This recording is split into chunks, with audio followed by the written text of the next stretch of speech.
A chilling Reddit story claimed to be true. My husband keeps texting me. He's been dead for 5 years. Drew and I had been married for 2 years when he got in the accident. Head-on collision. Drunk driver. Declared dead at the scene. That was back in 2020. Grieving him through the pandemic. Completely isolated was the hardest thing I've ever had to do. But I worked through it with my parents, with his mom. I've even started dating again. But then the text started. I got the first one while I was on a date at some over-fancy Italian place. A text from Drew's number. It was blank, like someone had just hit the space bar and hit send. I got the next one a few days later, in the evening, while I was curled up with a book. It just had a period. At first, I thought it was a prank, as cruel as that would be, or maybe it was well-intentioned by an older person or someone on the spectrum. Maybe they thought the text would make me happy. I asked around, but no one knew. I thought about going to the police, but there was nothing threatening in them, just strings of weird punctuation. Maybe it's a glitch, I thought. Maybe the system had reactivated his number by accident and was sending bits of code to me, but the texts seemed to have a pattern. They were often sent when I was on a date or getting ready for one. It seemed just enough to be more than coincidental. I tried telling myself I was being paranoid, that it was all just chance.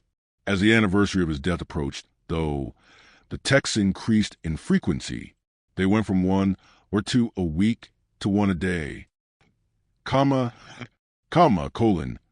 Just nonsensical punctuation every time. I was starting to get desensitized to them. The first one had made me cry. Now, they just annoyed me. On the anniversary of Drew's death, though, the texts increased tenfold. I got 5 of them before noon, over 15 in the afternoon. And as the time of his death approached, 9:11 p.m., they came in faster and faster. This is way more than coincidence. Someone is fucking with me. I went to the police. They said they'd be able to trace where the texts were coming from, but they'd need some time to get in touch with the cell company. Probably just a scammer, the officer had said, even though I told him everything. There are tons of scams now with how bad the economy is. But they're not trying to get anything out of me. I told them. And they're texting me way more today than any other day. On the day my husband died. I'm sorry for your loss, the officer had said in a detached tone. We'll get in touch with you when we know more. Okay, so what else could I do? I went back home to start the tradition I did every year. At 7 o'clock, I put on his favorite movie, Stranger Than Fiction, and opened a bottle of wine. I patted the seat next to me, as if gesturing an invisible him to sit down. I liked to talk to him, pretend he was actually sitting there with me. Maggie Gyllenhaal is so cute, I told the empty spot. I'd totally date her if I wasn't married to you. And if you know, she was a movie star. Will Ferrell is so young in this. He looks like a baby. Haha, he's so awkward. She totally hates him. My phone pinged. I frowned at it. I decided to call the police station again. They told me they didn't have any news. I looked at the empty spot. I miss you, I said, sucking in a deep breath. I miss you so much. I looked at the phone, waiting for it to ping. A small part of me wishing it would, like he'd heard me. What if the texts really are Drew? Somehow, I thought of that Twilight Zone episode, where the old woman keeps getting phone calls, and then they find a down telephone pole, the wires dangling over her husband's grave. Was this sort of the 2000s equivalent of that? Had some spooky ghost EMF jam the wireless cell communications? But the phone didn't ping. Of course it didn't. This wasn't his ghost trying to contact me. This was someone fucking with me. Someone playing a sick game. The only answer I get was from the police. I got up and refilled my wine glass, but my hands were shaking as I poured.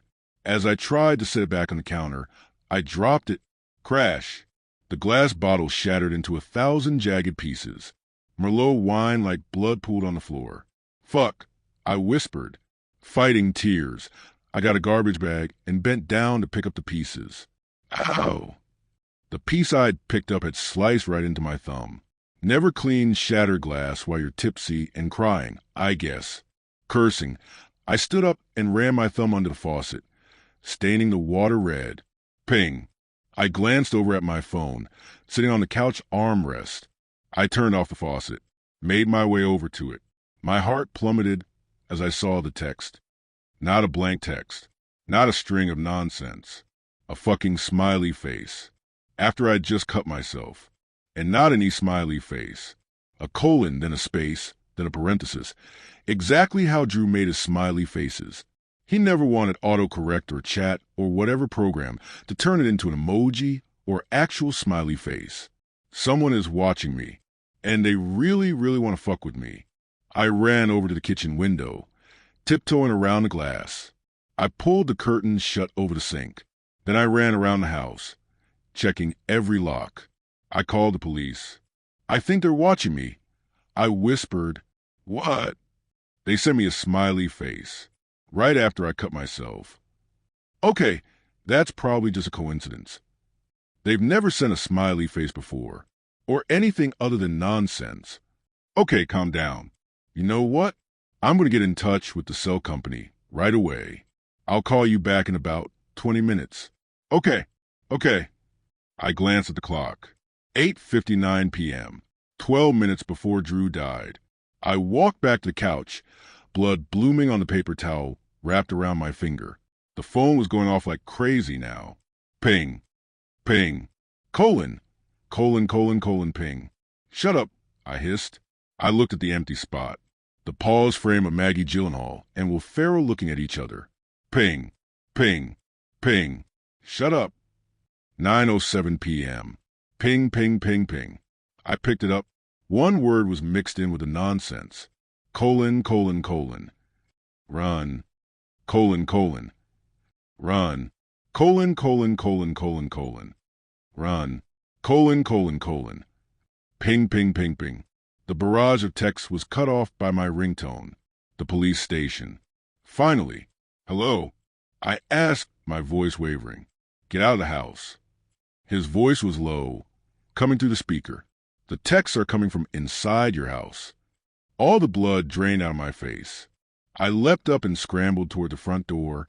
Hands pulled me back roughly from behind. I fell flat on my face. Pain shot my back.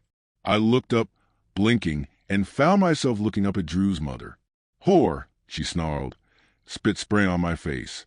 Her foot collided with my side as she kicked me. You think you can just pretend like he didn't exist, don't you? As soon as he's dead, you just go off and start dating again. It's been 5 years, I gasped. You never really loved him, did you? She shrieked. I tried to scramble up. She kicked me again. I coughed blood onto the carpet. Stop, I whimpered. You're nothing but a... The door slammed open. A police officer was standing in the doorway. The police had enough evidence to arrest Drew's mother. She'd been watching me, stalking me, sending the nonsensical text to scare me. Security camera footage from various restaurants and establishments even showed she followed me to several different dates. She didn't even have to break into the house. Drew had given her a spare key when he was alive. She'd had Drew's old number reactivated and was sending me texts all the while, hoping I'd be spooked and stop dating. Stop moving forward. Stay with her in her cocoon of grief. She didn't see all the nights I cried myself to sleep after those dates. Wishing it was him next to me, knowing no one else would ever measure up. One thing, however, remains unexplained. The police, when they confiscated her phone, said she only ever sent symbols and smiley faces. She never sent a word, Ron. Sometimes I wonder if those texts were from Drew, watching over me, making sure I made out alive. Thanks for watching. Like and sub for more Reddit entries.